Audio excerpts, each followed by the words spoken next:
Hi, Tracy here with BibleJournalingMinistries.com, and I have another review here for you. This Bible was sent to me by Crossway, and I'm excited to open it up and see what's inside. So if you're ready, let's go ahead and get started. All right, so let's open up the package and see what's inside.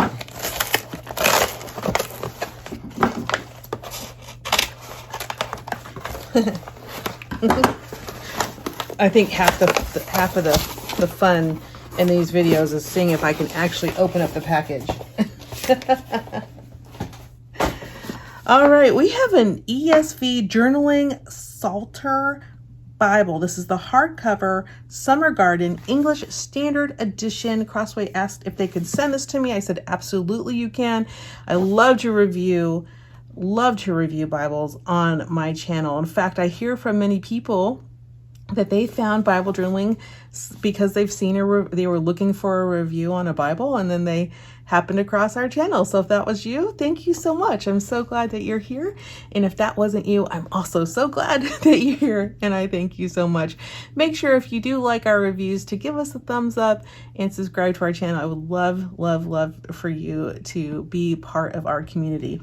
So I have this ESV Psalter Bible, and it is retailed at $29.99.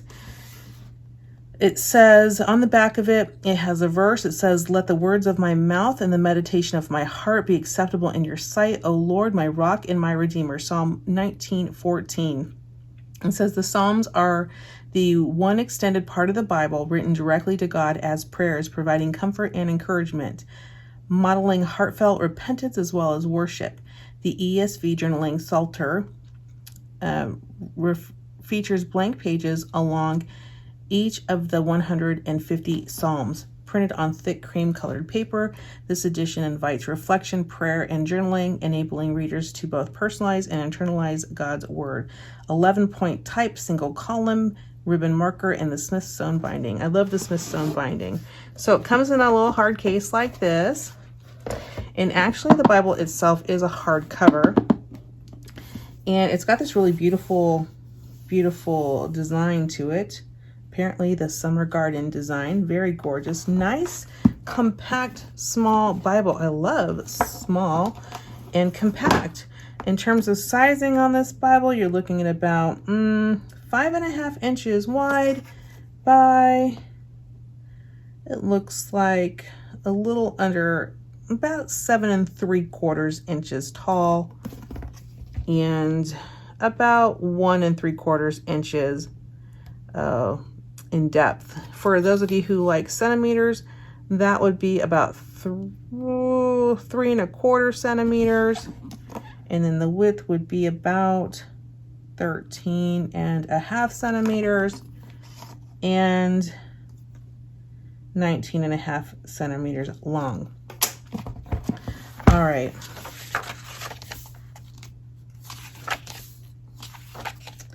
The binding is really nice. That's the Smithsonian binding. That's like a library quality binding. I love that. The ribbon marker matches perfectly. That would be, I mean, that's a beautiful ribbon marker. Works great. Oh, the pages do feel thicker. Oh, well, that's nice. Okay, well, let's flip through and see. It's a journaling Bible, but but the way they made it sound like is it just the Psalms? Okay. So it is a Psalms only journaling Bible, journaling Psalter. Oh, that's cool. So this is just the Psalms.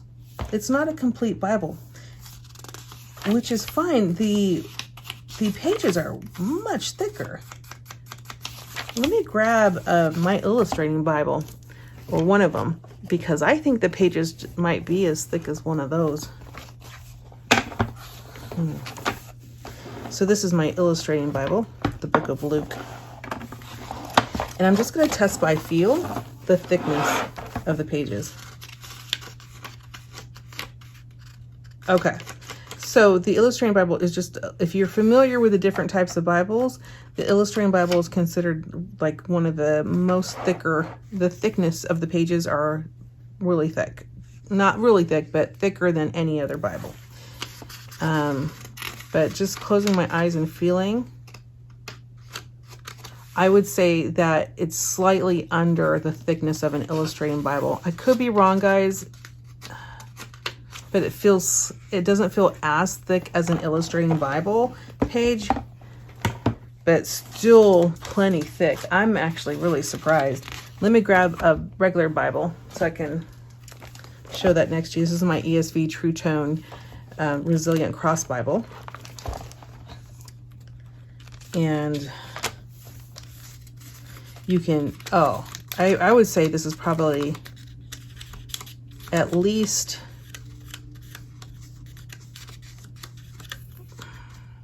if I have to guess, I'm going to say it's at least 30 to 50% thicker. It's really thick. So, I mean, when I say really thick, I'm comparing it against a regular Bible, guys. Bible pages are so thin. So let me just grab, let's see, what would be another good example? Maybe one of my old hymnals has thicker pages. Yeah.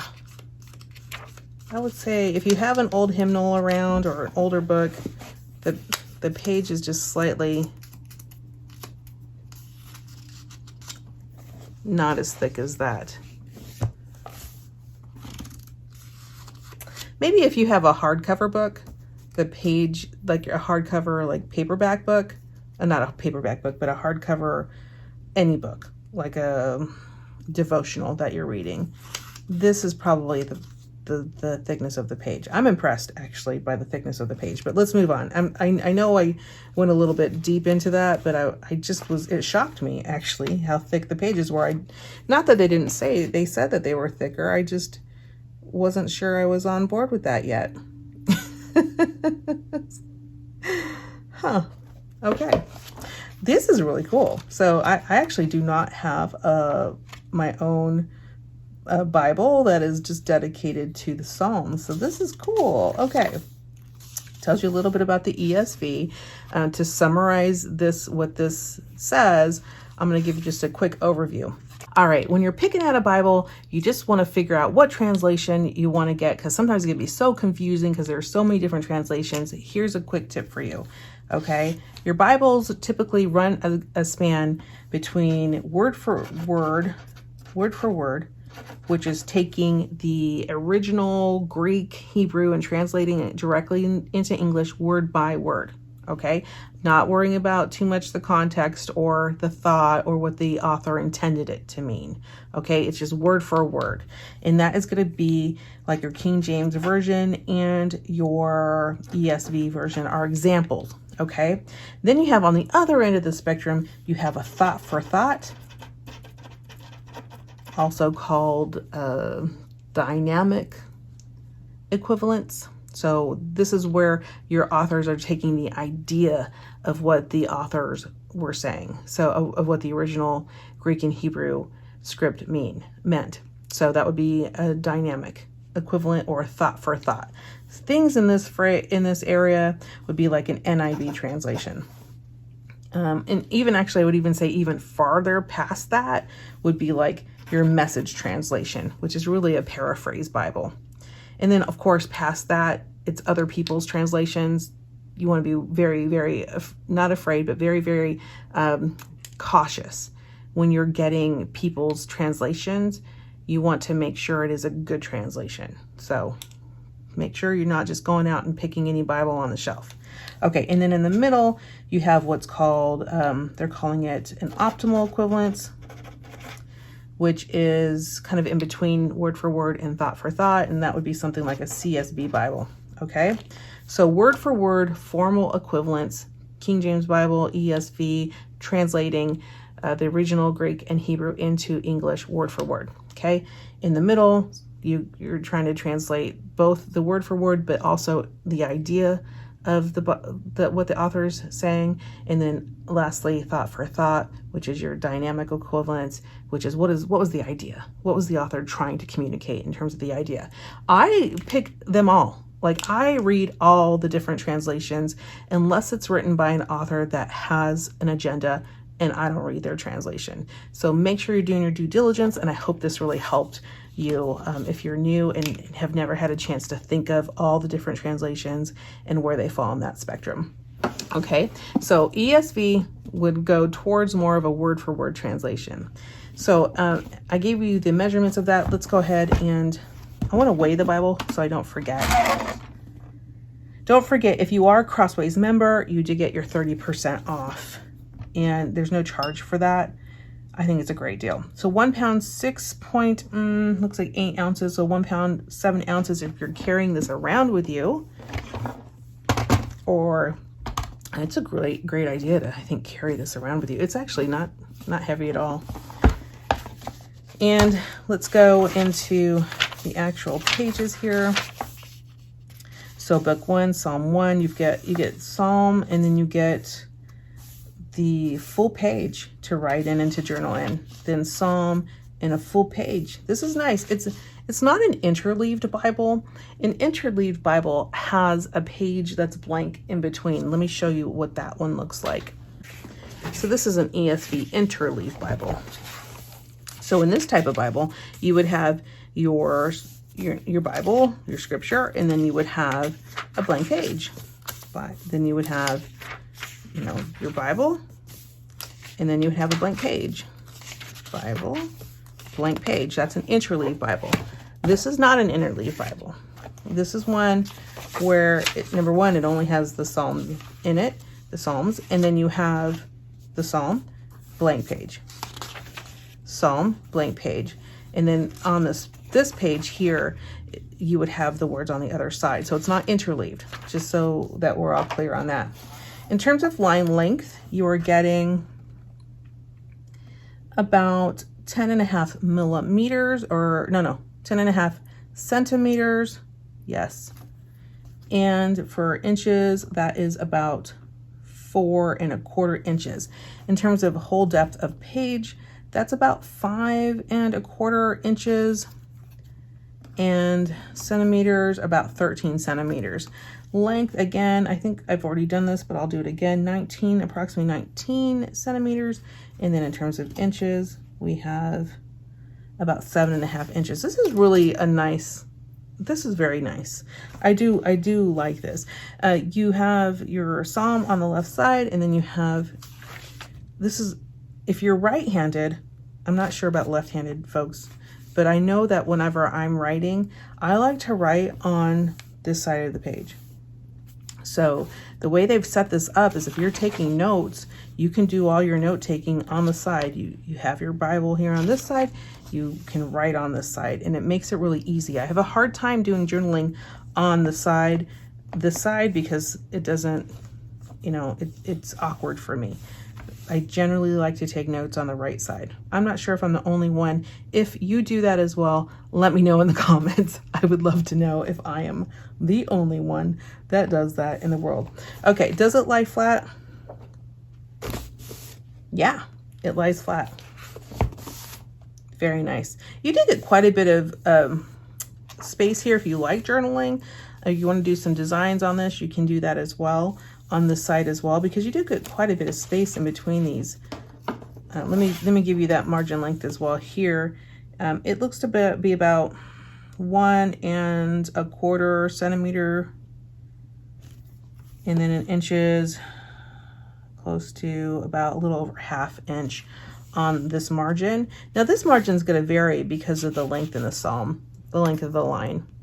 So I love this. I think this is great. I think it would make a great gift for anybody that is working on the Psalms. And I love the Psalms because they're just, I like them as prayer and worship. And sometimes I'll come in here and just, insert a Psalm into my praise to the Lord. I just love that. You also get some blank pages. It looks like 1, 2, 3, 4, 5, 6, and these are actually like heavy duty, extra thick pages. A little bit thicker. These are a little bit thicker than these pages. So if you are testing your product before putting it in your Bible, like you're testing a marker or anything, I would test it on the page that backs to Psalm 150. I would test it on this page because this one's going to be a little bit thicker and you might get bleed through or you might not. Overall, I mean, it's really cool. I'm pretty excited about this. I don't have one of these and have never had one, and this is kind of a new thing for me, just to have a Bible that only has the Psalms in it. So I like it, and I think that if someone were to give this to me as a gift, I would be very pleased with it. I would be very excited to have it. So thank you guys for sticking with me on this review. If you have questions, leave it below. I'd love to answer them for you. And you have a beautiful day. Goodbye.